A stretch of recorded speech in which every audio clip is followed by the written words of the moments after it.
আমার বাচ্চা নয় পাগল হয়ে যেতাম। আপনার কি মনে হয়? আর রক্ত বিক্রি করে দিবেন আপনি? কি কি বলেন আপনি? আমি যখন 7,000 টাকা বেতনে চাকরি করছি, আমার বাচ্চা একদিন রাতের বেলা অসুস্থ, টাকা কই পাবো আমি? মানে পাগল হয়ে গেছি। আর আপনার এটা বাচ্চা না? দেখি এদিকে আসো তো আম্মু, দেখি।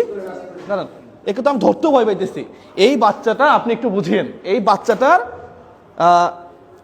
এর যে খাবার খায়, খাবার খাওয়ার পরে যে জিনিসটা হজম করে, সেটা তো আপনার আমাদের পিছনের যে পথ আছে সেটা দিয়ে বের হওয়ার কথা, কিন্তু সেটা না হয়ে এই খাবারটা এখানে এসে জমা হয়, মানে যেটাকে আমরা পায়খানা বলি না। আচ্ছা একটু দেখেন তো, দেখছেন মানে এখানে এখানে এখানে এটা আসলে আমি তো ভিডিওর জন্য দেখাইতে পারবো না। ওনার পুরো থলিটা এখানে বের হয়ে যাওয়া। কয় হাজার টাকা লাগে? 7, 8, 8,000, 9,000, 10,000 টাকা। এলাকার মানুষ নেই নাকি? সব মরে গেছে নাকি? দেখে না? আপনি দেখেন তো বাচ্চাটার চেহারাটা দেখেন তো। হ্যাঁ, আরে ভাই ভিক্ষা করবেন আপনি সন্তান মানুষ করার জন্য? এই বাচ্চা এটা ক্যান্সার হয়ে যাবে।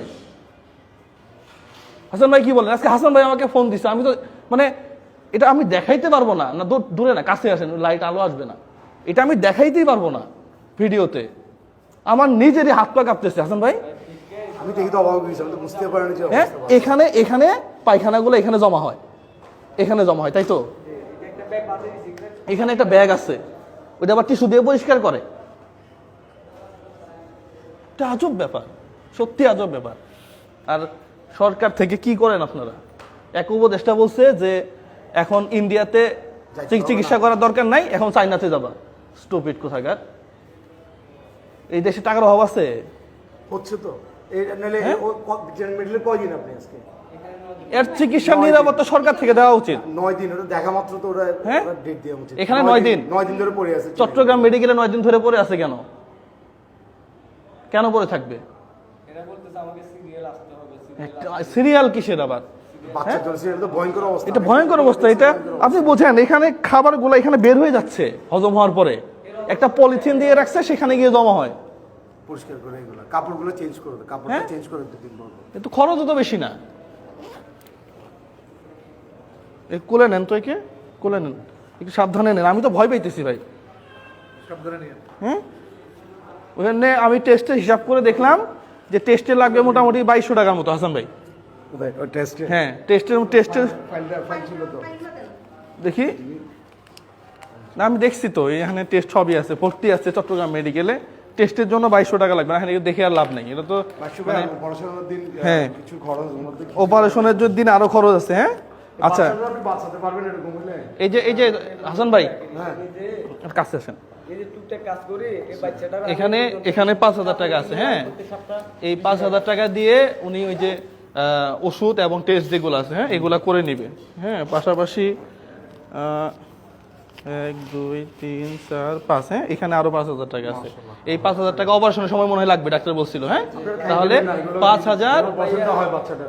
হ্যাঁ, শুনেন, ওই যে খায়া ফেলায়েন না, খায়া না ফেলে কালকে থেকে প্রয়োজনে সাইনবোর্ড একটা লাগে, আমি সাইন করে দিব যে ব্রেন মেসে 001 বলছে যে আপনার ভিক্ষা বৈধ। বাচ্চাটারে অন্তত মানুষ ইয়া করেন। আর টাকা যদি আরো লাগে হাসান ভাইরে বলবেন, প্রয়োজন হইলে টাকা আরো দিব। তারপরে বাচ্চাটা সুস্থ হয়ে এখান থেকে চলে যাক। ঠিক আছে, বাবার মতো বাবা হন। 10,000 টাকা কোনো ঘটনাই না ভাই। আপনি কি বুঝান আমাকে?